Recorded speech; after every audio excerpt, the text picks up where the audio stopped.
L'opération Vega, c'est une pièce étrange. C'est en même temps une tentative de transformation. C'est une pièce radiophonique que Dürrenmatt écrit dans les années 1957, en pleine guerre froide.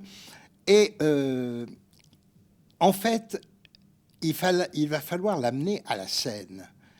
Et c'est un problème, j'en avais pas mesuré l'importance au départ, mais c'est un problème très très compliqué. Car en effet, d'une part, il y a trop d'informations verbales pour la radio, information d'ambiance, information de situation, et d'autre part, il n'y en a pas assez sur l'action elle-même visible et donc lisible. Et il fallait donc compenser tout le long, trouver une sorte d'induction qui ramène une matérialité de la présence de ce texte à la scène.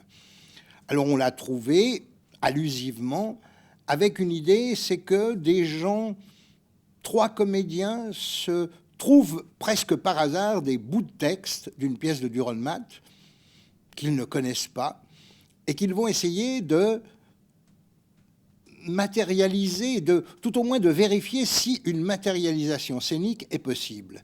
C'est un peu ce qui va constituer l'objectif du spectacle. La pièce elle-même, elle parle, c'est une science-fiction, elle se situe en 2255, donc bien après la guerre froide, mais elle reprend les mêmes termes de la guerre froide entre les États-Unis libres d'Europe et d'Amérique et non pas l'URSS, la Russie et ses alliés d'Asie, d'Afrique et d'Australie. Donc vous voyez que c'est tout de suite une opération ironique. Et à partir de ce moment-là, cette fusée Vega va partir vers Vénus, qui est un territoire étrange. En effet, toute l'Europe, toute l'Amérique, toute la Russie, tout le monde, toute la Terre, on pourrait dire, envoient leurs délinquants, supposés ou réels, délinquants d'opinion ou délinquants de droit commun, sur Vénus. Vénus est devenu le pénitencier de la Terre. Et sur Vénus, ces étranges personnages ont constitué une nouvelle société, on pourrait dire anarchique. C'est-à-dire qu'il n'y a pas de gouvernement, il n'y a pas de capital, il n'y a rien, c'est un terrain instable, Vénus, donc on ne peut pas édifier la moindre maison. On vit sur des bateaux, on circule, on chasse la baleine, parce que c'est une des seules ressources nutritives.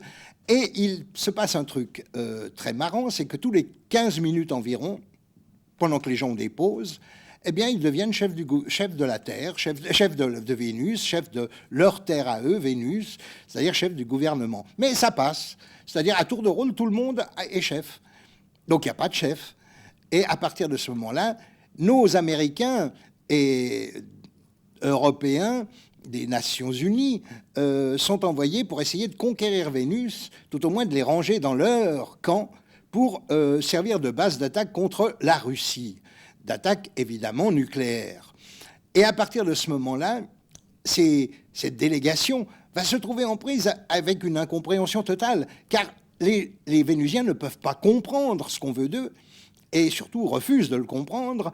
Et puis, les terriens qui sont là ne comprennent pas du tout ce qui se passe sur Vénus. Donc, on n'arrive pas du tout à trouver de terrain d'entente. Et c'est l'histoire de cette incommunicabilité, comme on dirait, cette impossibilité de comprendre la pensée de l'autre, de pénétrer dans cette pensée et de pouvoir l'exploiter, qui va constituer le fond de la pièce. Dürrenmatt, c'est un grand coup d'ironie sur la situation de la guerre froide.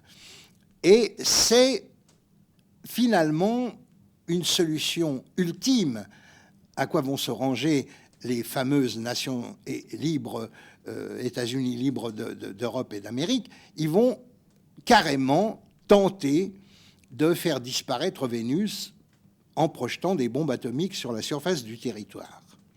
Cette fable ironique, un peu, elle est tout à fait dans l'esprit de Dürrenmatt. Le sens du grotesque, le sens de la parodie, le sens en même temps de la satire. On pourrait dire que toute l'œuvre de Dürrenmatt est résumée dans cette histoire-là, avec des moyens relativement simples pensons à d'autres pièces de Dürrenmatt, Les physiciens par exemple, ça se passe dans un univers clos, c'est presque une tragédie racinienne. Et il y a une déflagration étonnante entre ces savants qui se trouvent réunis dans cet asile d'aliénés, en quelque sorte, dans cet hospice, dans cette clinique, et ils vont pouvoir exposer leurs idées, ils vont pouvoir s'affronter, ils vont pouvoir se déchirer même, s'aimer aussi, d'une façon étrange. Eh bien, c'est un peu ce qu'on va retrouver dans toute l'œuvre de Dürrenmatt, qu'on retrouve d'ailleurs dans sa peinture, qu'on retrouve dans ses dessins, c'est-à-dire une vision, je dirais, dénaturée.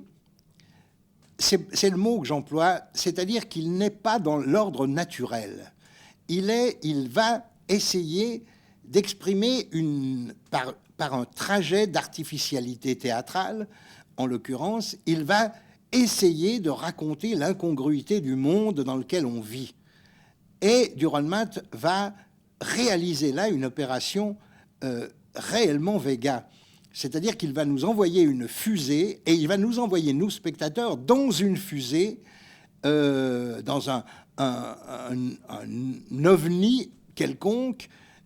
Il va en faire un otni, un objet théâtral non identifié, c'est-à-dire quelque chose qui va pouvoir non seulement nous intéresser, mais nous perturber. C'est-à-dire, il va nous apprendre à ne pas être dans le consensus habituel, dans le consensus mou. Il va nous apprendre à ne pas être dans la doxa, dans le lieu commun, dans l'opinion publique. Il va nous apprendre à réfléchir le monde avec ironie, avec distance, comme dirait l'autre, c'est-à-dire avec un effet d'étrangeté. On est vraiment dans l'étrange. Et c'est une étrange de vie, on pourrait dire, comme on dit, une tranche de vie. Et cette question-là, Dürrenmatt va, à mon sens, à travers toutes ses œuvres théâtrales, la maîtriser parfaitement. Des fois, il va à plus de théâtralité, des fois, il va à moins de théâtralité. Mais le système est le même. Là, on est dans un minimum de théâtralité, et pourtant, le discours s'avère éminemment théâtral. Il y a de l'action dans son discours. Et c'est cette action dans le discours qu'il importe de faire passer aujourd'hui, où on essaye d'éviter tous les discours d'action.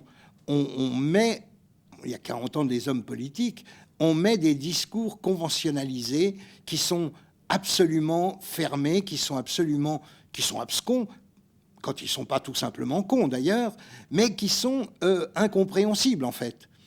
Sauf si on se dit, on est d'accord avec lui, mais peu importe ce qu'il dit. Et ça, Dürrenmatt nous met en garde là-dessus, c'est-à-dire que c'est un réflexe de santé mentale. Comme si Dürrenmatt édictait une loi, au lieu d'interdire le tabac, on interdit la connerie, qui cause beaucoup plus de victimes dans le monde que le tabac.